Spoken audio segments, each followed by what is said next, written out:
Hello दोस्तों, इस video में हम डिस्कस करेंगे प्रमुख विदेशी आक्रमण और प्रमुख विदेशी यात्री और उनके यात्रा वृत्तांत के बारे में और महत्वपूर्ण संवत और उसके प्रवर्तकों के बारे में हम अच्छे से डिस्कस करने वाले हैं। तो काफ़ी इम्पोर्टेंट टॉपिक्स पर ये वीडियो है, तो अच्छे से देखिएगा। तो चलिए शुरू करते हैं। पहला आता है प्रमुख विदेशी यात्री। तो सबसे पहले विदेशी यात्रियों में जो इम्पोर्टेंट नाम आता है वो आता है सिकंदर का। तो देखिए, सिकंदर को अच्छे से पढ़ लेते हैं। तो सिकंदर मकदूनिया के जो शासक था फिलिप का पुत्र था। मकदूनिया के शासक फिलिप का पुत्र था और अरस्तु का यह शिष्य था। सिकंदर ने 20 वर्ष की आयु में मकदूनिया की गद्दी संभाली थी और इसकी मृत्यु 23 वर्ष की उम्र में बेबीलोन के अंदर रहस्यमय तरीके से हो जाती है। फिर इस समय उनकी उम्र लगभग कितनी थी बेबीलोन के अंदर मृत्यु के समय? 33 वर्ष। कहां पर होती है सिकंदर की मृत्यु? बेबीलोन में। सिकंदर विश्व विजेता बनना चाहता था और इस सपने को पूरा करने के लिए उसने भारत पर आक्रमण किया तथा कई राजाओं ने तो उसके डर से ही आत्मसमर्पण कर दिया। जैसे कि उसमें से एक नाम आता है उस सीरीज में, तक्षशिला के राजा अम्भी। तो तक्षशिला के राजा अम्भी ने आत्मसमर्पण कर दिया, परंतु पंजाब के राजा पोरस के द्वारा झेलम नदी के किनारे 326 ईस्वी में युद्ध किया गया और इस युद्ध में पोरस की हार होती है और इस युद्ध को हाइडेस्पिज के युद्ध के नाम से भी जाना जाता है, वितस्ता का युद्ध या फिर हाइडेस्पिज का युद्ध। सिकंदर का यह युद्ध भारत में अंतिम बड़ा युद्ध साबित होता है क्योंकि उसकी सेना काफी थक गई थी और उसने व्यास नदी को पार करने से मना कर दिया, जिस वजह से सिकंदर को वापस लौटना पड़ा।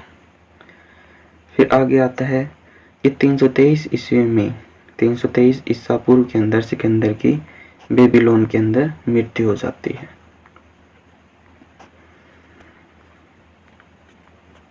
सिकंदर के बाद में अगला विदेशी आक्रमणकारी आता है मौर्य काल के बाद में। भारत का सबसे पहला जो आक्रमण है, भारत पर पहला आक्रमण मौर्य काल के बाद में किसने किया था? ग्रीकों ने। और ग्रीकों के अंदर अगर हम बात करें तो बैक्टीरिया ग्रीकों ने भारत पर पहला आक्रमण किया था मौर्य काल के बाद में, जिन्हें यमन कहा जाता था। ग्रीकों को क्या कहते थे? यमन। और भारत में यवनों का प्रथम आक्रमण पुष्यमित्र शुंग के शासनकाल में हुआ था।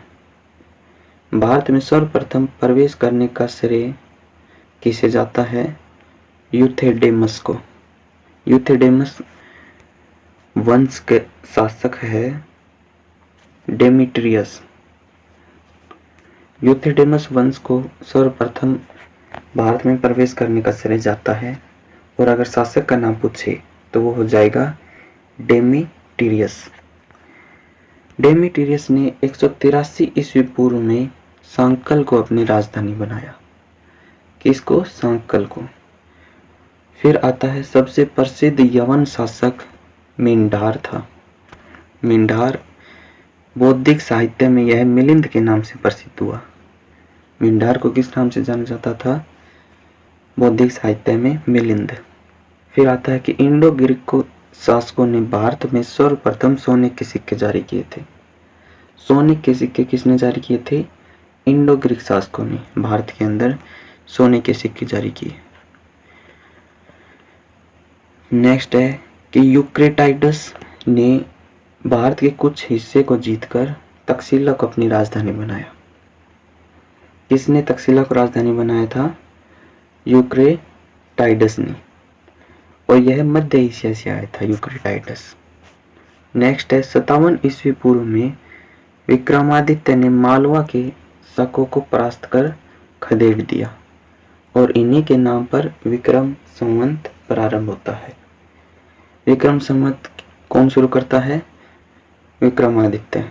कब शुरू करता है? 57 ईस्वी पूर्व में, जब उसने शकों का खात्मा किया था।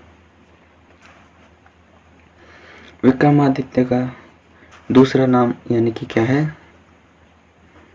चंद्रगुप्त। गुप्त वंश का ही शासक था। इसने विक्रमादित्य की सबसे पहले उपाधि धारण की थी। और आखिरी विक्रमादित्य शासक कौन कहलाया? हेमू, जो पानीपत का दूसरे युद्ध में अकबर के साथ लड़ता है वो। फिर आता है भारत के पश्चिमोत्तर प्रांत में बसने वाले शकों ने स्वयं को क्षत्रप कहा। क्षत्रप किसने कहा था अपने आप को? तो क्षत्रप कहा था जो भारत में पश्चिमोत्तर प्रांत में जो शकों ने शासन किया था वो अपने आप को क्षत्रप कहते थे। फिर नेक्स्ट आता है रुद्रदामन प्रथम। तो रुद्रदामन प्रथम के अभिलेख में सुविशाख द्वारा सुदर्शन झील बांध के पुनर्निर्माण का उल्लेख मिलता है। किस झील का? सुदर्शन झील का उल्लेख जो है वो पुनर्निर्माण करने का जो उल्लेख है वो किस अभिलेख में मिलता है? सुविशाख रुद्रदामन के अभिलेख में। शकों के बाद पार्थियाई लोगों का पश्चिमोत्तर भारत पर आधिपत्य स्थापित हुआ। शकों के बाद कौन आए भाई? पार्थियाई लोग आए और उनका मूल निवास स्थान क्या था? ईरान। भारत में वे पहलव भी कहलाए। पहलव शासन का जो वास्तविक संस्थापक था वो था मित्रडेटस प्रथम। लेकिन पार्थियन वंश का सबसे प्रसिद्ध शासक कौन था? गोंदोफर्निस पार्थियन वंश का सबसे प्रसिद्ध शासक था। और इसी के शासन काल में सेंट थॉमस ईसाई धर्म के प्रचार प्रसार करने हेतु भारत आया था। कौन? Saint Thomas. फिर आगे हम पढ़ते हैं प्रमुख कुछ विदेशी यात्री। यहाँ से काफी इंपॉर्टेंट टॉपिक है। तो पहला नाम आता है विदेशी यात्रियों में मेघसतनीज का। तो मेघसतनीज यूनान का निवासी था और यह 305 ईस्वी पूर्व में चंद्रगुप्त मौर्य के दरबार में आया था। इसकी प्रमुख रचना क्या थी? इंडिका। और मेघसतनीज सेल्यूकस का राजदूत था और इंडिका के अंदर मेघसतनीज ने मौर्य युगनी समाज एवं संस्कृति का विवरण किया है। नेक्स्ट आता है डायमेकस।